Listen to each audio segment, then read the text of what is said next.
Hello,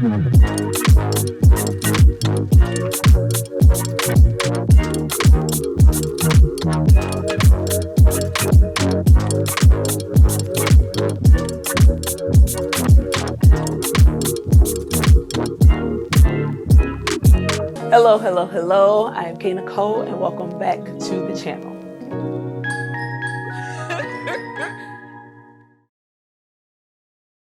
Hello, hello, hello. I'm Nikole and welcome back to the channel. Today we've got an episode of Phase 1. This is where we take a look at upcoming artists. This episode is all centered on Lola Brooke, the 718 princess herself. Now she told us she was coming, so let's take a look at Phase 1 for Lola Brooke.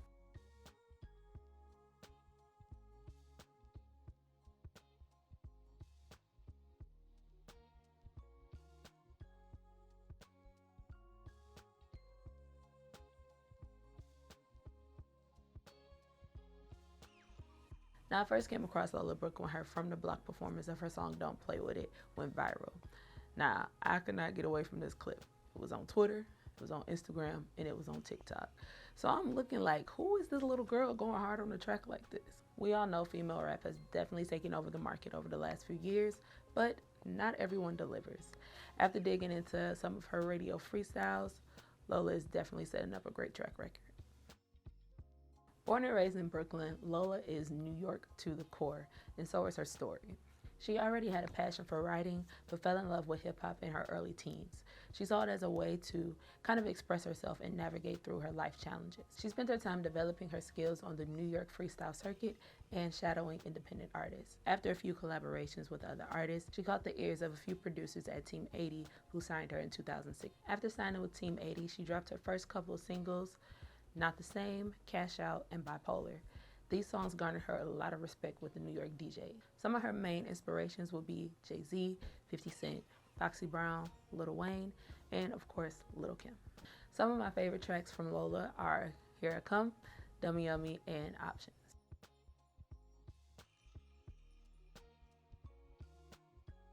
So you might be wondering, why do I need to care about another female rapper?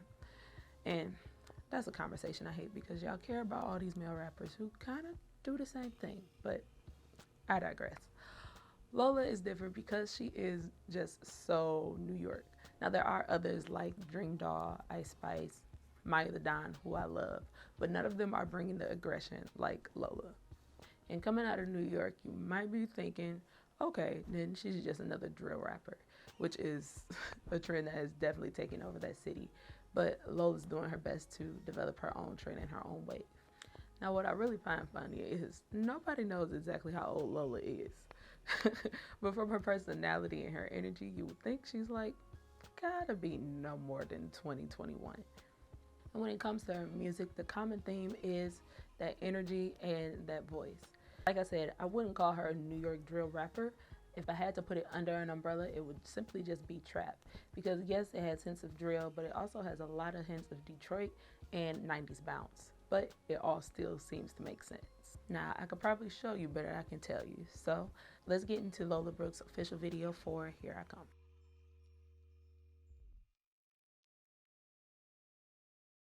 I could not hear the beginning of this song without thinking about my city.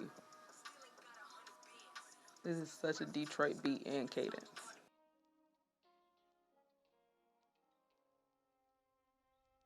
Now, Lola started off this year hot with signing with Arista Records and a collaboration deal, still under Team 80. Arista is not a name that I don't think we've heard a lot from in recent years, so actually I think that could be a good thing for her. I think the only other female rapper that's under their imprint is Princess Nokia. Now, sometimes major labels tend to just hop on who's ever hot, hop who's ever having a moment, and then try to make them fit this cookie cutter record label machine track. But Lola seems very excited about how the partnership is forming up, and that doesn't seem to be happening. Lola definitely has the performance energy that requires arenas, so it's going to be special to watch her trajectory as she starts to make it into those bigger venues.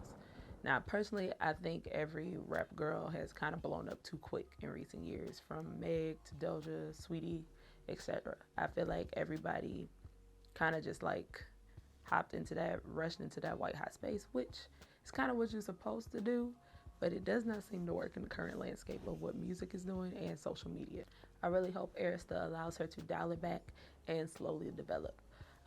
She admits that she really hasn't defined her sound, but she does write her own music. She is involved in her production, and she has a clear vision of what she feels like her future should look like. And some collabs I definitely want to see happen for Lola would be Eve, Glorilla, Lotto, SZA, Little Baby. I think Roddy Ricch will be dope, and of course Little Kim. Now, the Little Kim feature seems like it could be in the works since she just brought her out at the Apollo for her performance.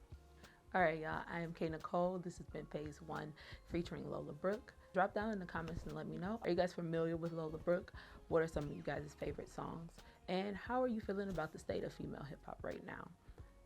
Now, y'all already know what to do here on YouTube. Be sure to comment, like, and subscribe. Also, hit that notification bell so you never miss a drop.